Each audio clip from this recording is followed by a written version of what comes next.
We are very delighted to have on our call with us today our board chair, Linda Filler, who is there also. So Linda, thank you for joining us today. And Jeannie Affelder is one of our board members as well. So Jeannie, thank you for being here. Most of you were on the panel discussion that we had last month, working together to build trust. And that conversation was really, really important to us to understand why relationships and trust are so important to help connect people to resources. And it's really at the heart of what we do at Friends of the Children. And we wanted to give you all a better sense about what we do day to day. So just as an overview, for those of you that don't know, so Friends of the Children is part of a national network that's been around for 27 years with proven results. We intentionally identify and serve the children facing the greatest risk factors. Kids, 5-year-olds that have experienced significant trauma, who have adults in their lives that love them, but who are dealing with significant trauma themselves. We start working with the kids when they're in kindergarten, and we commit to them for 12 and a half years, no matter what. There's nothing a child can do behavior-wise to ever be kicked out of our program. Teenagers can be knuckleheads, and that's exactly when they need adults in their life to love on them and be involved in their lives. We're involved in all facets of our youth's lives, at home, in school, and in the community. And we work really closely with the parents and caregivers. They're very close partners in order to help that child overcome the significant obstacles in their lives and help them thrive. And there's so many aspects that are the most important in what we do, but we don't work with volunteer mentors. We work with full-time salary trained staff, people like Luckson Emmanuel, who I'm going to introduce you to in just one moment. And this is Luckson's full-time job. Luckson has a roster of 8 youth that he works with, and we're going to hear about. And 40 plus hours a week, that's his focus on helping the well-being of these kids. And so without further ado, I'd like to introduce you all to our wonderful Luckson, friend extraordinaire. That's what we call our professional mentors. And Luckson, you're really the star of our show here today. And so Luckson and I had a conversation yesterday and this morning to so I can catch up on his roster of kids. We've created code names for each of the kids. So if either of us ever get confused about we're looking down, it's because we don't want to use the kids' real names, and we just want to make sure we know who we're talking about in our code names. So Luckson, I want to start sort of just through COVID and the pandemic, about, we've been helping all of our families with their most basic needs, getting them groceries, providing technology. And I really want to start first talking about Donald. Can you share with us how you've been helping him and his mom, specifically through remote learning, and sort of what the challenges were at first and sort of how you've provided continuing support with respect to remote learning? Thank you, Taal, for having me on and the opportunity to speak to everyone. Donald is a youth that his mother struggles with connecting with the school system. And so for some reason, she just, I don't know if she mistrusts, she just doesn't like the system. She has had a hard time connecting, and therefore I've been one of the ones that has been the middle guy, connecting, making sure that that we find a way to make sure that Donald is being connected to school. And one of the ways that at the very beginning of the pandemic, when they went to remote learning, I was the one on the first day of the pandemic, actually on the phone, sitting there, trying to make sure that he was connected. They were having internet issues. She didn't know how to log on. And so I had to reach out to the teacher. I had to reach out to another parent of ours that's in the program and make sure, because both youths were in the same school, and one of the youths was able to get on. And so I had to connect with her to figure out how was she able to connect. I talked to the teacher multiple times that day. And overall that day, it took me at least 2 to 3 hours, I want to say, trying to get him logged on. Otherwise, she was ready to give up. When we finally got him on, she was like, thank God, because if you weren't here, I was going to just not connect him to school that day. I've also been the one that when she needs, she works, and so she doesn't have time to always run to the school to pick up the school supplies that's being provided for the projects that they're working on that the Donald needs for his day-to-day homework. And so I'm the one that runs into the school. I've made multiple runs into the school to grab the school supplies, bring it back to her. When he misses school, the school actually reaches out to me because they can't connect to her. And so there's been multiple days that he's missed school, and I'm the one that reaches out, and she'll say, I'm having some technical issues, and then I got to relay the information back to the school. And so, yeah, that's one of the ways that I've been able to help Donald out, because it's been a tough process for them to connect during remote learning. And so what often happens, to Luckson's point, is that there is a lot of lack of trust or a disconnect, or another friend once described it to me. He told me that he feels like the schools and the parents are speaking a different language, and that our friends are really working as translators. And our goal is to build a bridge and to bring those parties closer together, so eventually they're communicating directly one with another. Roland is a kid on your roster who's taken up a lot of time. And this is a mom who's really had a rough time through COVID. She's lost a job. They've moved multiple times. They've been dealing with violence. I'm wondering if you can just walk us through some of the specifics of the challenges that they've been going through, some of the support that you provided both for mom and for Roland, about some of the specific things that have happened recently. So prior to the pandemic, the family was finally starting to be able to get on their feet. Mom had just got her first apartment. She's 33 years old, and this was her first apartment that she was able to get. And unfortunately, the pandemic, as soon as she signed the lease, a month later, the pandemic hit, and she was laid off from her job. And in the beginning of the pandemic, she struggled trying to connect to unemployment because she wasn't getting the unemployment benefits. She didn't know what she was doing wrong. And so I helped her make the phone calls and was able to get her connected so that she could get the unemployment. We also helped her to get multiple grants that in the beginning, around the summertime, we were able to connect her to a grant. And later on, obviously, when she's been out of job for a long period of time, trying to stay and keep up with rent becomes an issue. And so right around, I want to say August, she ended up not being able to pay her rent. And so we actually, in May also, I just remember this, in May, we, Friends of the Children, was able to provide her rent money also through our national program. But around August, she got behind, and she got behind August, September, and October. So she was 3 months behind. I connected with the landlord multiple times, trying to basically appease the situation, because mom gets frustrated and doesn't know how to communicate really well with individuals that she needs to be able to communicate with. And so I was able to jump on and be a middle guy once again for her. And then eventually we were able to connect her with resources that was able through Oak Park was able to provide her with the 3 months rent. It was a struggle because once again, we're talking about mistrust of the system. So at one point I kept providing her the information. Here's the information. This is what you need to do. This is how you need to do it. But she wasn't following up.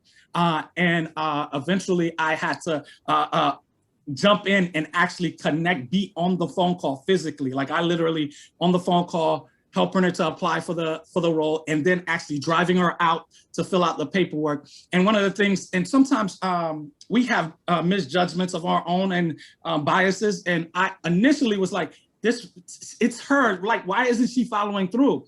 And come to find out, when I was able to finally connect with one of the people, they actually stated that there was an organization that she was linked to, and that organization actually didn't follow through properly on the job. And she should have been got the rent money, but because they didn't do their part, she didn't get it. And then, so it made me completely see her another way, because it wasn't her fault. It's not that she didn't want to, it was just a lot of mistrust because they weren't following through on their end. She had violence recently in the home, and she had to quit her job and quit and move away from where she was. She actually is very far from her family now, simply because she's scared of the violence and issues that might happen. I've been able to help Roland through school. Before the pandemic, he's had a hard time simply sitting down in class because he's a very hyper kid. He likes to talk a lot. He enjoys communicating with people. And so it gets him into trouble a lot. And so I've been able to sit in class with him during the pandemic. He was getting behind because mama at one point was able to get her job back and working part-time. And so he was at a daycare and the daycare staff wasn't doing anything, absolutely nothing with him. And he was getting behind. And so we were able to connect with the school. They actually allowed me to sit in on class, and then she would give us a room, a special section for ourselves where we would work together. And I was able to help him catch up in that way in class. And so, yeah, it's been hectic for them, to say the least, during this pandemic. And so the work that we're doing with the parents is to really help Roland as well. And so Roland needs sort of his, right, it's Maslow's sort of pyramid, but he just needs his basic needs and safety and security met so he can pay attention in school. And so his inability often to pay attention in school has nothing to do with his academic ability. It has to do with a lot of instability that he's having at home. Yes. I just want to get specific sort of, because there was a gunfight in his house. He hid in the bathtub between two men in the household. He didn't see the person that was shot, that wasn't killed. And then a few weeks later, he had a birthday party, and one of the people involved in the gunfight came, and the police were called, and his birthday party ended with the police coming and breaking it up. Can you talk about sort of just the emotional support and sort of just how you're helping him work through that? And as you can imagine, even prior to this, so his father's not really in his life, and so he's had issues with his father, and he never really he puts up a tough exterior, and so even when he's with me, he tries not to talk about it. But mom has told me that he's broken down and cried. You know what I mean? Like, why doesn't dad want to be in my life and things of that nature? And so dad shows up to his house, dad's not even involved in his life, but still showed up to the house and was upset with mom because mom decided to have a boyfriend, and things popped off, and unfortunately, an unfortunate situation that he didn't need to be part of. And so one of the things that I do is I definitely want, every chance I get, I sit down with him. When I sit down with him, we definitely discuss his feelings, right? It's easy for us to forget that, it's easy for me to forget that these are kids, and sometimes they can say that everything's fine, and everything's not fine. So I give him questions. Hey, how do you feel about this? You know what I mean? Especially with the two situations that's happened recently. Hey, this happened. Why don't you talk to me? How were you feeling at that time? When you saw the blood on the floor, like, how did that make you feel? How do you feel about dad now? You know what I mean? Like, that's still your father. And so giving him an opportunity to express himself, because unfortunately mom is not in that state of mind to allow him to express himself in that manner. And also, just in all honesty, one of the things that I love about this program is just allowing him to have a positive person in his life, right? Sometimes it's not about all the things that we do. It's just simply being there for him to realize that he does have someone positive in his life, someone that's going to give him positive affirmations all the time, someone that's going to encourage him, someone that's going to push him to do better in class and do positive things in class. And so I think that's some of the ways that I've been able to help him, especially during this tough time that he's been going through. Great. So I think sort of that consistent and positive presence. And to be clear, Roland's mom loves him with her heart and soul. Yes. He's her life. And she's just dealing with a really hard life herself. And she has a lot of anger that she needs help processing. And so what we try to do is to really be there and help our parents, but to connect them to other resources whenever it's possible. So, because there are so many services available in the Chicago area. Trevor and David are two other of your kids who really are struggling with anger.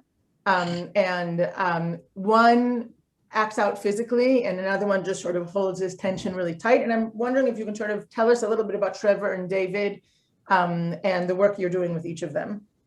Trevor he gets upset easily. And the good thing is that when he does get upset, he's not physical, whereas David is physical. David will fight you. David will kick you. David will say mean and nasty things to everyone around him. Trevor just bottles it up, and you can tell that it's building up inside. And so one of the things that I've really pushed on him is the ability to speak and talk, right?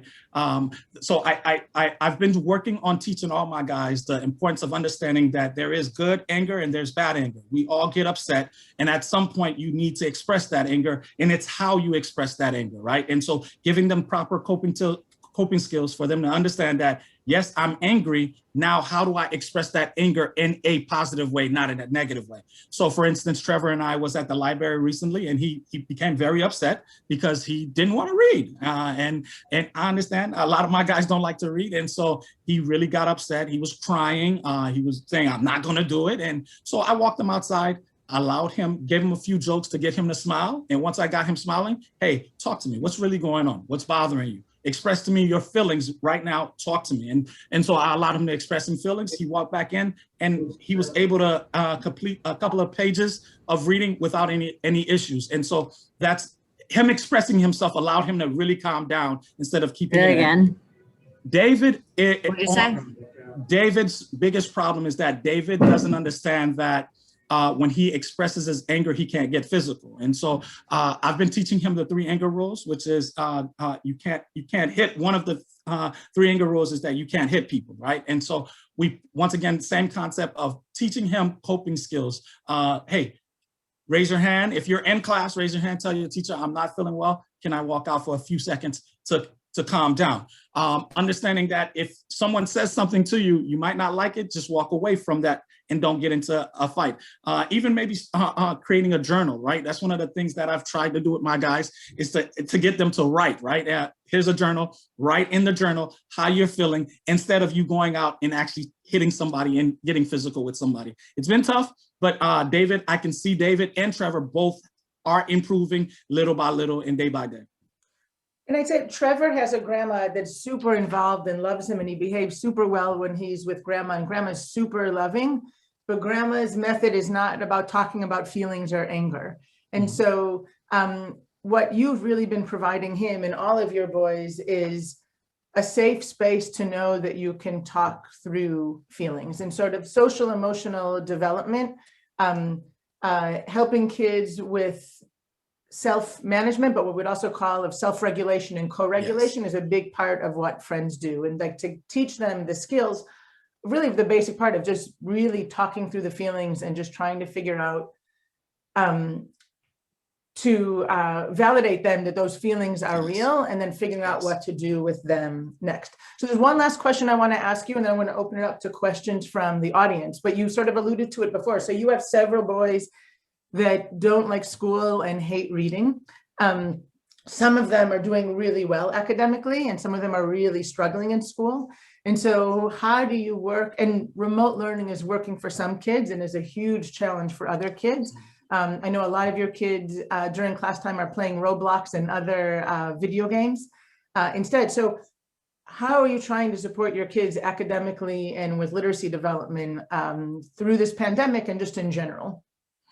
The most important way is just to definitely make sure that the youth that I can get in contact with their school, I'm getting in contact and maintaining that relationship, because it's very important that I know what's happening in the background, right? And so with Roland, for example, when I reached out to the teacher's like, he's been struggling, he's been missing assignments, he needs this and that, right? So for instance, one of the things that he needed was headphones, because where he's at is loud. It's every time he turns on his mic, they couldn't hear him. And so getting him a headphone to help him so that he could plug in, making sure that when I have that one-on-one time, okay, what assignments are you missing? So let's sit down and get those assignments done. Reading, not giving up on reading. I think with our program, I know with our program, one of the strongest things that we've pushed is reading. And so whether it's books they like or don't like, obviously we want to push books that they do like, but just sitting them down for them to understand. A lot of my guys, the honest truth is they get out of school, and from the time they go to sleep is just video games, and that's all they're doing. And I understand, like, when you're in front of a computer all day long, it's hard. At some point you need to relax. And so I understand the concept of allowing them to play video games, but at some point it needs to be something else that they see. And so during our times, hey, I'm going to read, like, and I try to get things that they're going to read. Like, for instance, I got a small book that's a history of rap. And so I read to them. As I was reading to them, I played the songs. It was playing old school songs that they've never heard about. And so, yeah, and reading, I've got a couple of few games on my phone that allows them to see sight words and hear the sight words and connect the two together. And so it's the little things, as much little things that I can do to help them, because we don't want to give up on the importance of school for them and getting better in their grades. And just to be clear, that Luckson his 8 boys, they're mostly in 2nd grade, and you have a few 3rd graders, correct? Yes. Yes. So I just want to take this time, again, to be mindful of time, but to answer any questions that people have, because I have all sorts of things I can pull out of Luckson, but I want to open it up to you all. Suzanne. Yes. I'm probably most of these kids are not only children. And so there's going to be other kids in the house, younger and or older. And if you identify significant problems with them, or jealousy maybe on their parts, that this person's getting attention and they're not, how do you deal with that? You mentioned dealing with the parents and grandparents, both present and not present in their lives, but how do you deal with siblings? It's a tough process. I definitely want to say that there are issues where youth see that another youth is getting services and getting, and I won't lie, with my outings and whenever I get an opportunity to take my kids out, I'm doing amazing things with them. And that's my goal. That's from day one. I want them to see that they live in one of the greatest cities in the world. And so I'm taking them out to do things that they've never done, and amazing things. And so, yes, when they go back home, they're telling their siblings that I just went to Sky Zone. All right. I was downtown riding on a double bike with Mr. Luckson. We did all these amazing things. And so it is hard. But one of the things that I think that we do amazing, and that starts way at the top all the way down, is that when we do have the opportunities to take care of the siblings, we do that. So for instance, during Christmas, we didn't only give gifts to our kids, we gave gifts to everyone in the house. If I can do an outing, so like for instance, at the beginning of the pandemic, I would show up on the porch and actually just spend some time on the porch instead of taking them out because of the pandemic. Like, I didn't just say, come on, Keith, let's just play by ourselves. No, if there were other kids in the house, we would play also. We would take the scooters and go around the block, and I'd give everybody an opportunity. And so we try to include them, but the amazing thing about this program is that it is one-on-one. And we know that if we provide one-on-one services, that we can really make an impact on a youth's life like no one else can. And so it is tough that sometimes they're not getting the same exact things, but we don't try to leave them behind. And the one thing that I'd add is by working really closely with the parents and caregivers, our hope is that, and what we see happen is that there's a ripple effect with the other kids as well. And I'd say that during the pandemic, the friends are serving the kids in the family. Our kids all started in our program when they're in kindergarten. And then, so the oldest kids, we just launched 3 years ago. So the oldest kids in our program are in 3rd grade. We will take younger siblings if the family still needs our level of support. Our hope is that the longer a family is in our program, we're getting enough support system around the family that the younger kids still won't need that level of support. But right now, we have a family that's in high crisis right now, these few weeks, and their 2 oldest daughters are in our program. Any other questions? I'd be curious to understand, Luckson. Thank you so much for sharing all that. But I'd be curious, in the time that you've spent with these children and families, have you seen any progress in improving the trust between the school system and the families? Do you see, how do you address that? Have I seen improvement? I think I have actually. Thank you for asking that question because I had to think about it and I just thought about it. With Keith's mother, there has been an improvement. Keith's mother has gone out to the school. She's been able to connect through me, and I was the middle guy once again, but then eventually she interjected and started talking to the teacher herself in the school staff, so much so that she started providing me with information that I didn't know about, right? And so when there was meetings scheduled during remote learning, and I was like, oh, wow, that's amazing. And so she's been on top of things and has taking full reins. And so it's a slow process because I know with some others, it's a mistrust of the system across the board and they just don't like it. And sometimes I'm trying to explain to them that these are people that you need. If you're not around, then your child is probably not getting the full benefit of what services they should be getting at the school. And so the more they see your face, the more they know, wow, okay, I need to make sure that I'm doing my job because mom is going to show up. And so it's just education, as little as possible, as much education in a very nice way to them. And what I'm going to share, with you on a follow-up email that I'll send you this afternoon. We have had some great success stories with families about between parents and schools that really the parents were threatening physical violence against the schools because they were so frustrated that they felt like their kids weren't being taught and they weren't being heard. And eventually, and I'll share with you letters that principal wrote to us, and you'll hear from parents themselves about how we built that bridge of trust. Octavia. Hi, thank you. I had a question. A comment too. I so appreciate the trauma-informed kind of language reverbiage of taking kids who are ADHD, hyperactive, or talkative to they just like to really socialize. And so I'm wondering, how does that become rooted into also the families? As you talked about grandma who doesn't really like feelings and that kind of conversation, have you seen adaptations in language and parenting styles based on your interactions with the children? So I'm going to answer one thing and then I'm going to turn it over to Luckson and then I'll wrap us up. So thank you. It's such a good question. So we work really closely with our parents and caregivers. So we work to help connect them to basic resources. We help them advocate for themselves and for their kids, and we help them with their positive parenting skills. And we do it, we meet our parents where they are, and we subtly sort of teach for them. So I'll give you one example with one of the kids that isn't Luckson's, but actually Felix, another one of our friends. And his mom, this is a little boy I'll call George, but mom would yell at George all the time because she was so scared that George would get into trouble. And so Felix was able to say to mom, you know, I realized that George responds really well when I say something positive to him. Like, have you tried that? Like, just to see how it works.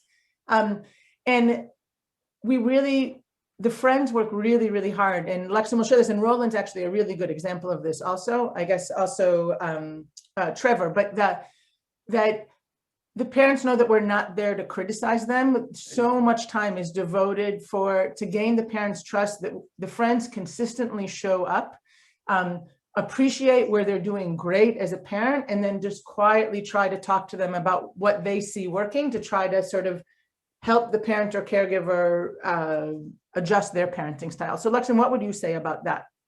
I think you hit it on the head already, because the most important part of the job, I think one of the most aspects of the job is building that relationship with the parents. And so once I've built a relationship and now they trust me, I can come in and use the verbiage and tell them that he's not necessarily ADHD, or, oh, he's not just bad, or he's just a mean kid. No, we can use these words.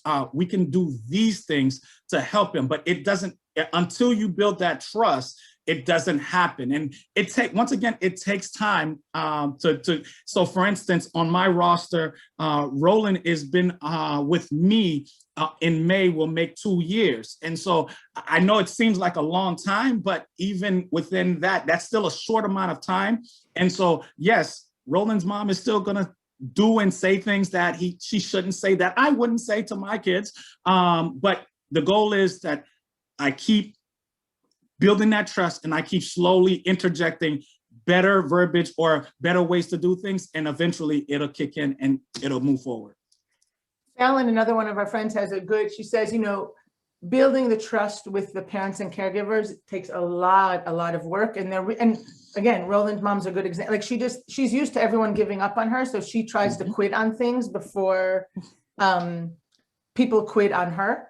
And so Luckson, it took him a long time to build that relationship with her, that she really knows that no matter what, Luckson's going to be there for him.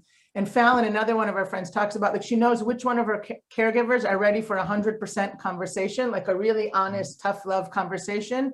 And the ones that aren't, the best thing we can do is just keep loving on them and accepting them where they are, and then pull them in. So we have time for one last question.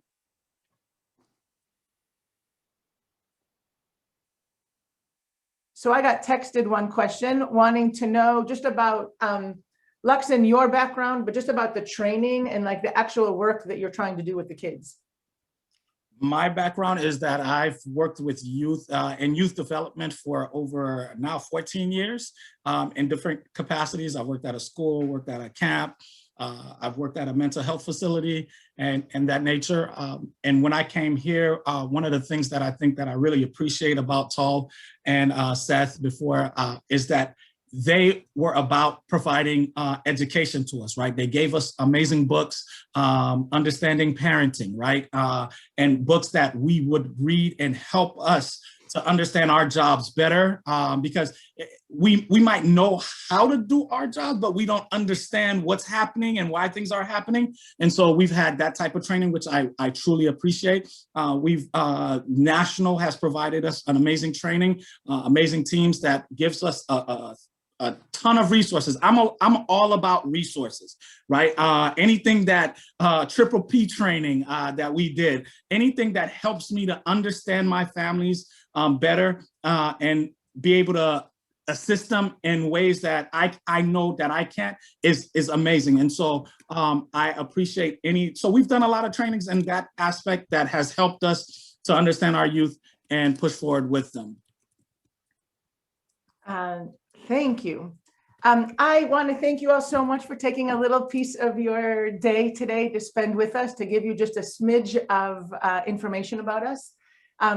Hopefully today just piqued your interest, that you'll want to learn more, because there's nothing more that I love than talking about the fabulous work that our friends are doing with our families. I think our families that we work with are very often misunderstood for who they are and how they're trying to be in the world, and that families that are facing such great obstacles need a lot of support, and it has to be in depth and long term. And that's exactly what we do at Friends of the Children.